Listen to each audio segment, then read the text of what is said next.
आज की कहानी फैंटेसी और मिस्ट्री से भरी हुई है, जहाँ पे एक लड़की के सारे इमेजिनरी दोस्त असली जिंदगी में जिंदा हो जाते हैं। सो कहानी की शुरुआत में हम बी और उसके पेरेंट्स को देखते हैं। ये काफी खुशहाल परिवार था, जहाँ पे पेरेंट्स बी के साथ अलग अलग पेंटिंग्स किया करते थे, गेम खेलते थे और उससे बहुत ही ज्यादा प्यार करते हैं। लेकिन इसके कुछ ही समय के बाद बी को पता चलता है कि उसके मॉम को कैंसर है और जल्दी ही उनकी मौत हो जाती है। इस सदमे को बी बर्दाश्त नहीं कर पाती और वो अपने बोर्डिंग स्कूल में रहने के लिए चली जाती है। अब इस इंसिडेंट के 3 साल के बाद बी को वापस घर लौटना पड़ता है, जहाँ पे अब उसकी दादी रहा करती है। अब दादी उसे घर में वेलकम करती है और उसे उसका पुराना रूम दिखाती है, जहाँ पे उसके खिलौने और पेंटिंग्स अभी भी वैसे के वैसे रखी गई थी। लेकिन बी अपने खिलौने देखने से भी मना कर देती है, क्योंकि वो उसे उस पुराने समय की याद दिलाते हैं। और यहाँ पे हमें पता चलता है बी वापस दरअसल अपने पिता के लिए आई थी, क्योंकि अब पिता की भी हालत काफी खराब है और उन्हें हॉस्पिटलाइज किया गया है। उन्हें हार्ट कंडीशन है। अब अगले दिन बी अपने पिता से मिलने जाती है, जहाँ पे उसके पिता उसे मिलकर बहुत ही खुश होते हैं। अब बी के डैड देखते हैं कि बी अपने उम्र से बहुत ही ज्यादा समझदार हो चुकी है और बहुत ही ज्यादा मैच्योर है, जिस बात का उन्हें बुरा लगता है।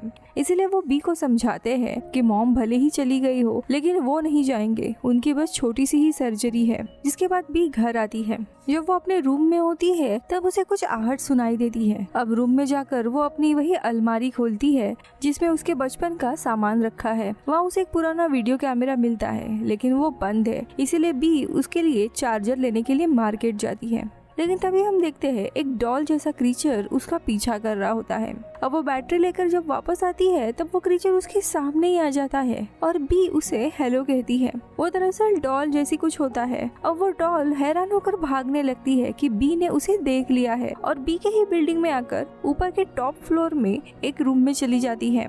अब भी उसका पीछा करते हुए ऊपर पहुंच जाती है और दरवाजे के बाहर से वो बातें सुनने लगती है। अब भी होल से अंदर देखने जाती है, लेकिन तभी दरवाजे की दूसरी तरफ से भी कोई उसे देखता है, जिससे बी डरकर पीछे हो जाती है। इसके बाद बी उस इंसान से कहती है कि मैंने उस डॉल को देखा है और उसे बस हेलो कहना चाहती हूँ। लेकिन अंदर एक आदमी होता है, वो उसे जाने के लिए कहता है। अब भी आगे कुछ बोले तभी वहाँ उस रूम की ओनर साइड वाले रूम से निकलती है, जो कि बहुत ही ओल्ड लेडी होती है। अब उसे देख बी बहुत ही ज्यादा डर जाती है और नीचे अपने घर में चली आती है। अब भी अगली सुबह हॉस्पिटल में जाती है अपने डैड के लिए फ्लावर लेकर। तभी उसे वहाँ पे एक बच्चा मिलता है जिसका नाम होता है बेंजामिन। अब यहाँ पे बेंजामिन बताता है कि उसके रूम का टीवी खराब हो गया है, इसीलिए वो अकेला चेस खेल रहा है और बी को भी उसके साथ खेलने के लिए कहता है, लेकिन बी अभी के लिए मना कर देती है। जिसके बाद वो अपने डैड के रूम में जाती है, जहाँ पे उसके डैड ने काफी सारे बेडशीट को बांधकर एक रस्सी बनाई होती है और खिड़की से बाहर लटका दी होती है। और अपने पिता का ये खेल समझ जाती है। वो सामने वाले ही कबर्ड को खोल देती है जिसमें उसके पिता छुपे हुए हैं। दरअसल उसके पिता बी के साथ वैसा ही हंसी मजाक करना चाहते थे जो बी काफी समय पहले भूल गई है। अब शाम को बी अपने उस वीडियो कैमरा में कुछ पुराने वीडियो देख रही होती है जो उसके मॉम ने बनाई थी, लेकिन तभी उसे एक आहट सुनाई देती है। अब वो देखने लगती है, तभी वापस से वो उसी आदमी को अपने एक डॉल से बात करते हुए सुनती है और वो दोनों भी कहीं जाने लगते हैं। अब दोनों का भी पीछा करते हुए वो लोग एक घर के पास पहुंचते हैं और बी देखती है वो आदमी उस घर की खिड़की से चोरों की तरह अंदर जा रहा है। वही घर के अंदर हम देखते हैं वो आदमी जिसका नाम कैल था, वो चुपके से एक बच्चे के रूम में घुस जाता है और वो रूम में किसी को बाहर चलने के लिए कह रहा होता है। और यहाँ पे हम कैल के सामने देखते हैं बहुत ही बड़ा पर्पल कलर का मॉन्स्टर होता है जिसका नाम होता है ब्लू, जो बात कर सकता है। ब्लू एक बहुत ही बड़ा खिलौना होता है। वो दरअसल अपने लिए एक बच्चे की तलाश कर रहा था जिसके साथ वो रह सके, लेकिन यहाँ पे ब्लू इस बच्ची को मिला था। वो बच्ची पिछले 1 घंटे से रोए जा रही थी, इसीलिए अब कैल ब्लू को यहाँ से चलने के लिए कहता है, लेकिन तभी ब्लू बहुत ही जोर से चीख देता है और कैल दूर जाकर कुछ खिलौने के ऊपर गिर जाता है। इस वजह से कुछ खिलौने ऑन हो जाते हैं और आवाज करने लगते हैं। अब वो बच्चा भी उठ जाता है, लेकिन कैल कहीं पे छुप जाता है। अब वो बच्चा सोने के बाद कैल खिड़की से बाहर निकलता है और अपने साथ ब्लू को भी लेकर आता है। अब ये सब कुछ देखकर थोड़ी डर जाती है और भागने के लिए जैसे ही पीछे मुड़ती है वो डॉल पीछे से बी को हाई करता है, जिसके कारण कारण बी डर कर बेहोश हो जाती है। अब बी की आंख खुलती है तो वो देखती है कि वो उसी कमरे में है जहाँ पे वो डॉल रहा करती है। वहाँ पे बहुत सारे बच्चों की फोटोज भी देखती है, जिसके बाद वहाँ पे वही बड़ा सा टेडी बेयर यानी कि ब्लू आ जाता है, जिसे देखकर वो डर जाती है। लेकिन तभी डॉल उसे समझाती है कि ब्लू उसे कुछ भी नहीं करेगा। फिर वो डॉल अपना नाम ब्लॉसम बताती है। ब्लॉसम बी को काल से इंट्रोड्यूस करवाती है। तब काल बताता है कि जब बी बहुत ही ज्यादा छोटी थी तब वो काल से मिली थी, लेकिन अब बी उसे भूल चुकी है। और यहाँ पर हमें धीरे धीरे सारी चीजें समझ आती है। अब यहाँ पे ब्लू अपनी किड के बारे में बताता है, यानी वो बच्चा जिसके बचपन में ब्लू उसका टेडी बेयर था। उसका नाम जेरेमी है, लेकिन जेरेमी अब बड़ा होने के कारण अपने इस टेडी बेयर को भूल गया है। फिर ब्लॉसम बताती है कि उनके जैसे और भी काफी सारे खिलौने हैं जिनका अभी कोई ओनर नहीं है। दरअसल हर बच्चा अपने एक इमेजिनरी फ्रेंड बनाता है जिसे वो बड़ा होकर भूल जाता है, और उन सभी इमेजिनरी फ्रेंड को आईएफ कहा जाता है। ये जितने भी टेडी बेयर जिंदा है ये सारे आईएफ होते हैं, यानी ये किसी न किसी जमाने में किसी बच्चे के इमेजिनरी फ्रेंड्स हुआ करते थे। लेकिन जैसे ही बच्चे बड़े हो जाते हैं वो अपने इन इमेजिनरी फ्रेंड्स को भूल जाते हैं, और भूलने के कारण धीरे धीरे उन्हें अपने इमेजिनरी दोस्त दिखना भी बंद हो जाते हैं। अब यहाँ पे ब्लॉसम बताती है कि काल और हम लोग एक मिशन पर है। यहाँ पे जितने भी आईएफ्स है यानी लोगों के इमेजिनरी फ्रेंड्स, उन्हें हम एक नए बच्चे को असाइन कर रहे हैं ताकि वो बच्चा इन इमेजिनरी फ्रेंड्स के साथ हमेशा के लिए रह सके।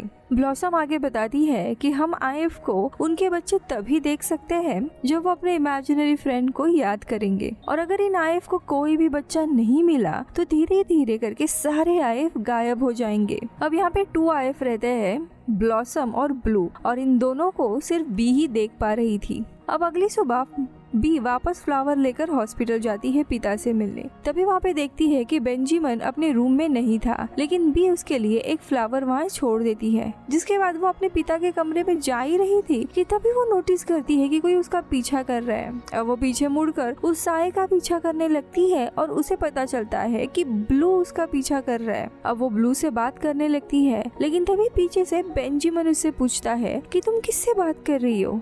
और यहाँ पे हम देखते हैं कि बेंजामिन ब्लू को देख नहीं पा रहा है। इसी के कारण बी ब्लू को वापस घर जाने के लिए कहती है, और शाम को घर आने के बाद वो काल से बात करती है और कहती है कि मैं भी तुम्हारी मदद करना चाहती हूँ इन आईएफ के लिए नए बच्चे ढूंढने में। लेकिन काल बी की हेल्प लेने से मना कर देता है। लेकिन तभी बी उसे बोलकर कन्विंस कर लेती है कि वो छोटी बच्ची है, इसीलिए वो ये काम बेहतर कर सकती है। इसके बाद काल बी को आईएफ्स के मेन हेडक्वार्टर में लेकर जाता है, जो कि एक बहुत ही बड़ा अम्यूजमेंट पार्क होता है। अब तभी बी को याद आता है कि वो अक्सर बचपन में अपने माँ के साथ यहाँ आया करती थी। दरअसल बी अपने बचपन की कुछ यादें भूल गई है ट्रॉमा के कारण। तभी काल उसे कहता है कि तुम्हारी याददाश्त अब वापस आ रही है। अब वो दोनों वहाँ पहुँच जाते हैं जहाँ पे बहुत सारे आईएफ्स रखे हुए थे।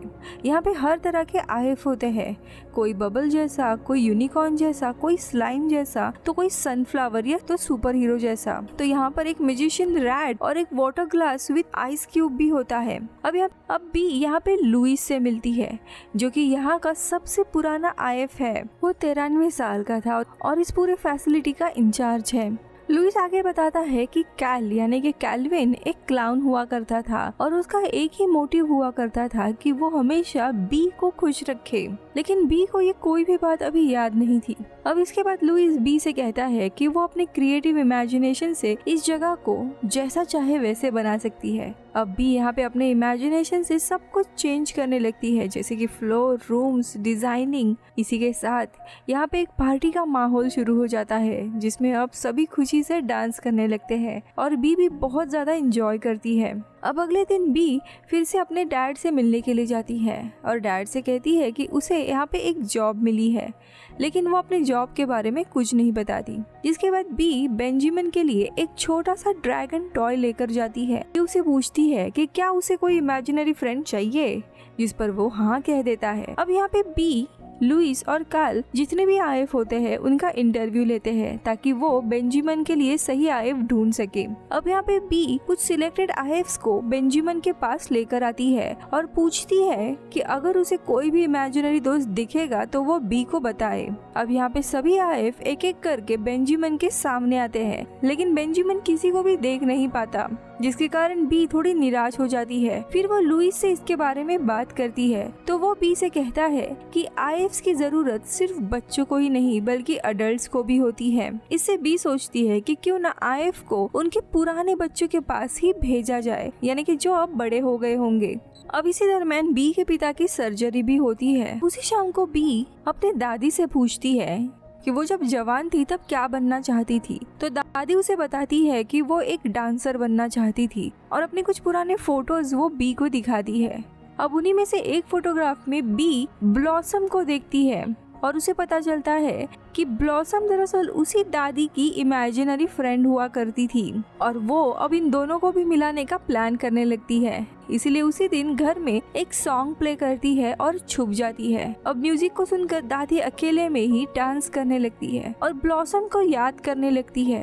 अब यहाँ पे ब्लॉसम यानी उसके इमेजिनरी फ्रेंड को याद करने के कारण सामने खड़ी ब्लॉसम ग्लो करने लगती है और दादी उसे देख लेती है। दोनों एक दूसरे को देखकर बहुत ही ज्यादा खुश हो जाते हैं। ब्लॉसम को अब एक घर मिल गया है। अब ये देखकर कैल भी बहुत ही ज्यादा खुश होता है।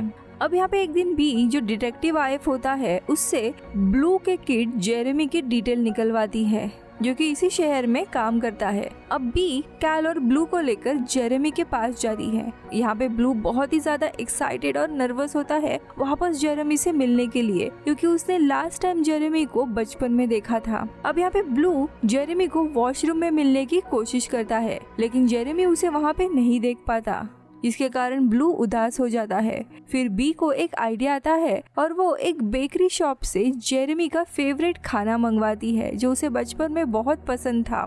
और जहाँ पे जेरेमी का आज इंटरव्यू है उसी जगह जाकर बी वहाँ पे वो खाना खाने लगती है। अब उसके खुशबू के कारण जेरेमी को अपना बचपन याद आता है और उसे ब्लू भी याद आने लगता है। अब इसी के कारण अचानक से ब्लू ग्लो करने लगता है। अब जेरेमी उसे देख पाए उसके पहले ही जेरेमी को इंटरव्यू के लिए बुलाया जाता है और वो जाने लगता है। जेरेमी यहाँ पे बहुत ही ज्यादा नर्वस था, इसीलिए ब्लू पीछे से आकर उसके कंधे पर हाथ रखता है और उसे कहता है कि वो इंटरव्यू पास कर लेगा। अब यहाँ पे जेरेमी इसे फील करता है जिसके कारण वो काफी रिलैक्स हो जाता है और कॉन्फिडेंट होकर इंटरव्यू देने जाता है। यानी अब ब्लू को भी उसका किड यानी जेरेमी मिल गया था। इसके बाद ब्लू बी को जोर से गले लगाता है और वापस आकर बी को अप्रिशिएट करता है क्योंकि जेरेमी उसे अब देख सकता है। अब इसके बाद बी घर आती है जहाँ पे उसकी दादी बताती है कि उसके पिता की सर्जरी के बाद उन्हें अभी तक होश नहीं आया है। अब ये सुनकर बी बहुत ही ज्यादा उदास होती है और वो भागकर कैल के पास जाती है और कहती है वो दोबारा किसी को खोना नहीं चाहती। कैल बी को बताता है कि वो जाकर अपने डैड को कहानी सुनाए। अब हॉस्पिटल में जैसे ही वो पहुंचती है तो वहाँ सभी आईएफ बी के लिए खड़े होते हैं। अब अंदर जाकर बी डैड को अपनी कहानी सुनाती है कि कैसे मॉम के जाने के बाद उसके पास सिर्फ एक ही सेफ जगह होती है जो कि उसके पिता थे, इसीलिए वो उन्हें नहीं खो सकती। अब ये सब कहानी बता रही होती है कि तभी उसके पिता को होश आ जाता है और बी उन्हें गले लगाती है और बाहर आकर सारे आईएफ को बताने जाती है कि उसके पिता को होश आ गया है। लेकिन अब उसे बाहर कोई भी नहीं दिखता। अब अपने इस दुखी समय में कैल ने उसकी काफी मदद की होती है उसकी पुरानी यादों को वापस लाने के लिए, इसीलिए वो इसके बाद कैल से मिलने के लिए जाती है और रूम पर काफी देर तक नॉक करती है लेकिन कोई भी दरवाजा नहीं खोलता। और तभी वो ओनर लेडी बाहर आती है और उसे बताती है कि यहाँ पे कोई भी नहीं रहता और रूम खोलकर दिखाती है जहाँ पे सच में कोई भी नहीं था। अब इन सब से बी बहुत ही कंफ्यूज होती है। अब कुछ दिन बीत जाते हैं जिसके बाद अब बी और उसके डैड यहाँ से जाने लगते हैं। यहाँ पे बी अपनी वो डायरी देख रही थी जिसमें उसने सभी आईएफ को ड्रॉ किया था। अब गाड़ी में सामान रखते हुए बी को पिंक बॉक्स गिरा हुआ मिलता है और अब बी के हाथ में एक ऐसी पेंटिंग लगती है जिसमें वो क्लाउन बना हुआ था जिसका नाम बी ने कैल्विन लिखा हुआ था। और तभी बी को याद आता है कि उसका सबसे फेवरेट इमेजिनरी फ्रेंड दरअसल कैल होता है यानी कि कैल्विन। लेकिन अपने माँ के जाने के बाद वो इन सारी चीजों को भूल गई थी। अब बी को ये याद आने के बाद वो तुरंत भागकर उसे रूम में जाती है, माफी मांगती है कि वो उसे भूल गई थी लेकिन उसकी जरूरत उसे हमेशा ही रहेगी, स्पेशली जब वो बड़ी हो जाएगी तब। और ये कहकर वो उसी पेंटिंग को जमीन पर रख देती है और आंखें बंद करके अपनी यादों में चली जाती है। और कुछ ही देर में कैल्विन और बाकी सारे आयफ उसे दिखाई देने लगते हैं, जिसे बी बहुत ही ज्यादा खुश हो जाती है और अपने पिता के साथ यहाँ से चली जाती है। दादी भी ब्लॉसम को देख पा रही थी और इसी के साथ ये कहानी खत्म होती है।